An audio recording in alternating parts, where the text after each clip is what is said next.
अच्छा, भागवत सुनते क्यों?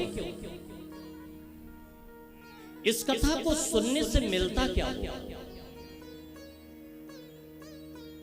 क्यों सुनी जाती है भागवत की कथा? इस कथा को किसको सुनना चाहिए? कौन इस कथा का सुनने का अधिकारी है? इस कथा को आयोजन करने की सामर्थ्य भगवान किसके अंदर देते हैं? क्या यह कथा पैसे से मिलती है? क्या यह कथा बल से मिलती है? क्या यह कथा अपने पुरुषार्थ से मिलती है? क्या यह कथा बुद्धि के तर्क से मिलती है? इस कलयुग में क्या कथा ही सर्वश्रेष्ठ साधन है? कथा का मतलब क्या होता है? कथा है क्या? आपसे यदि पूछा जाए, आपसे यदि प्रश्न किया जाए कि भाई आप 7 दिन कहां व्यस्त थे, तो आप सीधे उत्तर देंगे मैं कथा में था। अब आपसे किसी ने पूछ लिया भाई किसकी कथा में थे, आप उत्तर देंगे भैया भागवत की कथा हो रही थी, वहीं था मैं।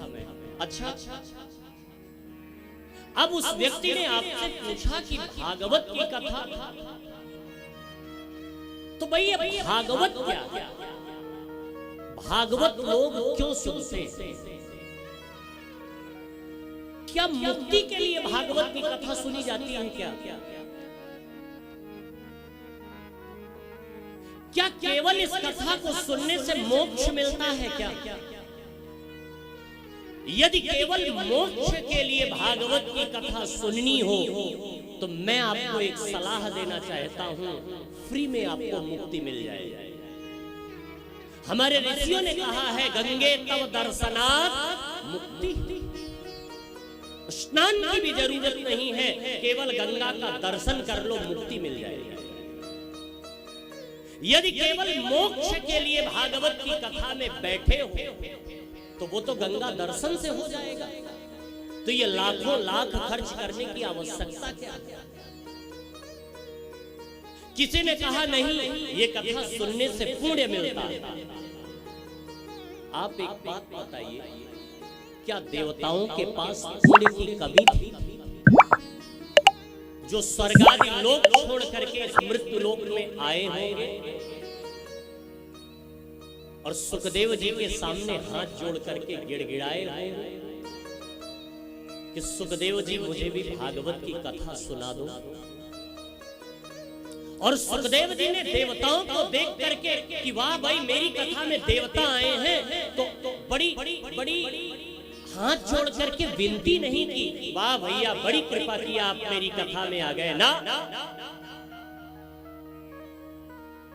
सुखदेव जी ने देवताओं को डांट करके भगा दिया, निकलो बाहर, गेट आउट।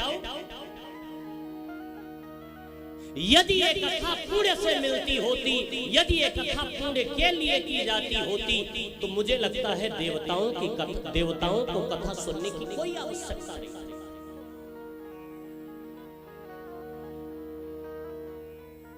कथा है क्या? एक बात आप एकांत में बैठ करके सोचना, एक बात आप अकेले में बैठ करके कल्पना करना कि जिस कथा को सुनने के लिए लोग इतने लालायित रहते हैं और उस कथा का मुख्य पात्र है धरती का चक्रवर्ती सम्राट क्षत्रिय कुलभूषण महाराज परीक्षित। महाराज परीक्षित धरती के चक्रवर्ती सम्राट, और आप जरा कल्पना करना एक साधारण व्यक्ति को भगवान की झांकी का दर्शन हो जाए तो मुक्ति तो उसके पीछे पीछे टहलती है। लेकिन जिस व्यक्ति का संबंध भगवान से 3 पीढ़ी से हो, वो व्यक्ति केवल इस डर से गंगा के किनारे बैठा होगा। मेरा सौभाग्य है अभी मैं परसों वहीं से आया हूं जहां कथा पहली बार सुखदेव जी ने परीक्षित जी को कथा सुनाई थी। परसों मैं वहीं से आया जहां इस धरती पर भागवत का जन्म हुआ, शुक्रताल में, शुक्रतीर्थ में।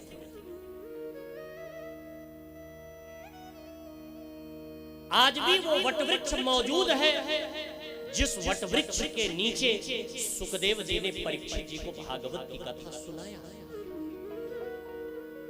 मैं वहां बैठ करके उन पत्तों से बात कर रहा था, उन डालियों से, उस वटवृक्ष से निहार करके उससे बात कर रहा था। आज भी उसके एक एक पत्ते भागवत के श्लोक गा रहे हैं।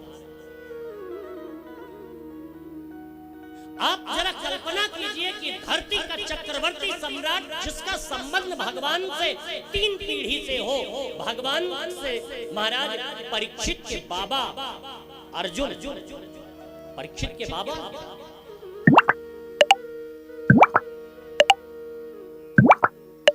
भगवान के मित्र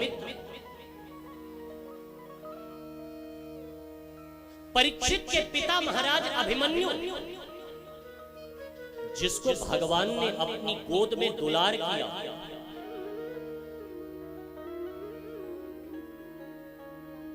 स्वयं परीक्षित को भगवान ने गर्भ के अंदर दर्शन दिया और गर्भ के बाहर दर्शन दिया।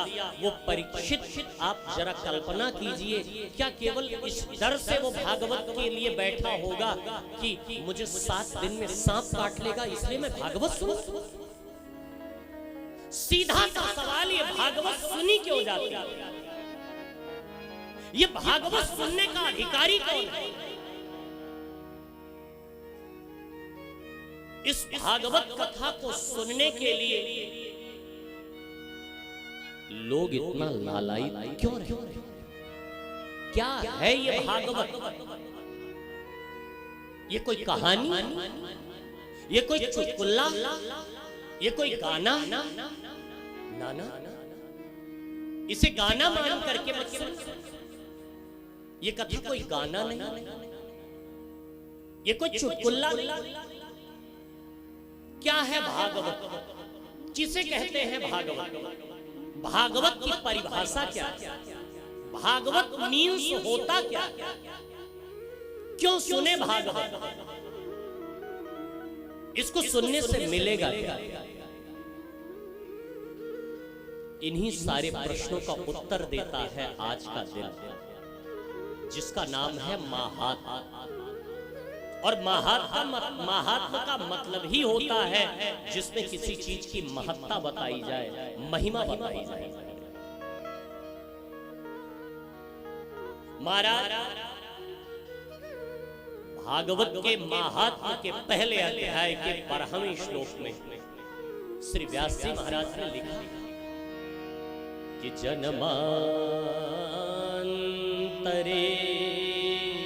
भवे पुण्यम तदा भागवतम लभे। एक जन्म नहीं, जन्मांतरे भवे पुण्यम। जन्म जन्मांतर, युग युगांतर, कल्प कल्पांतर के पुण्य जब उदय होते तब ऐसी मन में कल्पना होती कि भाई मैं भी भागवत की कथा सुन लूं। मिलती नहीं है ना। लोग कहा करते हैं इस संसार में सबसे बड़ा बल है तो धन बल है, पैसा है तो सब कुछ। नहीं, ये तो आने जाने का विषय है। आज नहीं है कल हो जाएगा, आज है कल चला जाएगा। लक्ष्मी आने जाने के विषय का महाराज, लक्ष्मी आती जाती है। ध्यान देना, लक्ष्मी होना बहुत बड़ी बात नहीं। गोस्वामी तुलसीदास जी ने तो लिखा कि धनदारा लक्ष्मी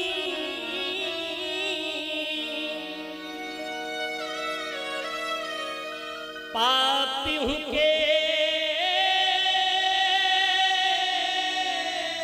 घर हो। ये तो पापी के यहां भी चली जाती है, दुर्व्यसनी के यहां भी चली जाती है, लेकिन संत समागम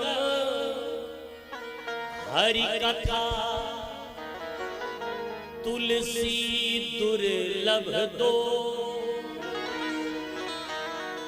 संतों का समागम और भगवान की कथा ये हर व्यक्ति के यहाँ नहीं हो पाती है, ये उसी के यहाँ होती है जिसके यहाँ भगवत कृपा होती है, जिसके यहाँ ठाकुर जी की कृपा होती है। ये कथा अपने धन का विषय नहीं है। ध्यान से सुनिएगा जरा मेरी बात, गौर से सुनिए। लोग कहा करते हैं संसार में सबसे बड़ा बल है तो धन बल है, पैसा है तो सब कुछ है, लेकिन मैं नहीं कहता। धन बल से बड़ा है प्यारे अपने तन का बल, अपने शरीर का बल, क्योंकि शरीर का बल यदि एक बार नष्ट हो गया तो फिर दोबारा नहीं मिलता है। लेकिन मुझे कभी कभी बड़ी हंसी आती है,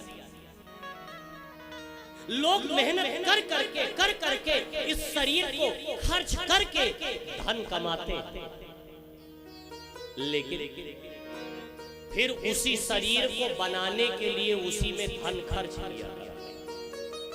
लेकिन हंसी तो तब आती है एक दिन दोनों साथ छोड़ के चले जाते हैं, शरीर भी और धन भी, कोई साथ नहीं आता।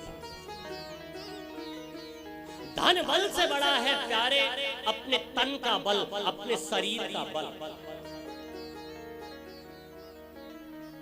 लेकिन आपने देखा होगा किसी के पास धन बल भी है, तन बल भी है, लेकिन अगर प्यारे मन बल सही नहीं है तो कथा नहीं होगी ना। धन बल से बड़ा है तन बल से बड़ा है मन बल। इसलिए शुक्ल यजुर्वेद कहता है तन्मे मनः शिव संकल्प मस्त। संकल्प किसी संकल्प मन पवित्र, मन बड़ा। अच्छा, संकल्प तो बहुत लोग करते रहते हैं, हमसे तो भैया दिन में 2-4 लोग तो ऐसे मिलते ही रहते हैं, गुरुजी हम भी भागवत सुनना चाहते हैं, गुरुजी हम भी, तो हम भी कहते रहते हैं बहुत अच्छा भैया, बिल्कुल बहुत बढ़िया, बिल्कुल करिए, करना चाहिए। अच्छा, जैसे कमरे से बाहर निकले फिर उनका संकल्प वैसे ही टूट गए। लेकिन संकल्प जिसका सत्य होता है, और संकल्प सत्य किसका होता है? जिसका मन पवित्र होता है, जिसका मन बलवान होता है, जिसका मन निर्मल होता है। इसलिए तो तुलसीदास जी कहते हैं कि निर्मल मन जन सो मोहि पावा, मोहि कपट छल छिद्र न भावा। निर्मल मन जन सो मोहि पावा, मोहि कपट छल छिद्र न भावा। निर्मल मन जन सो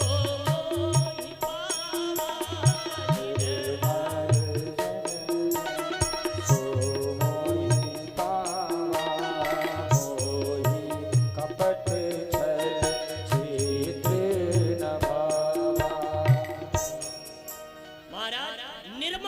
पवित्र मन।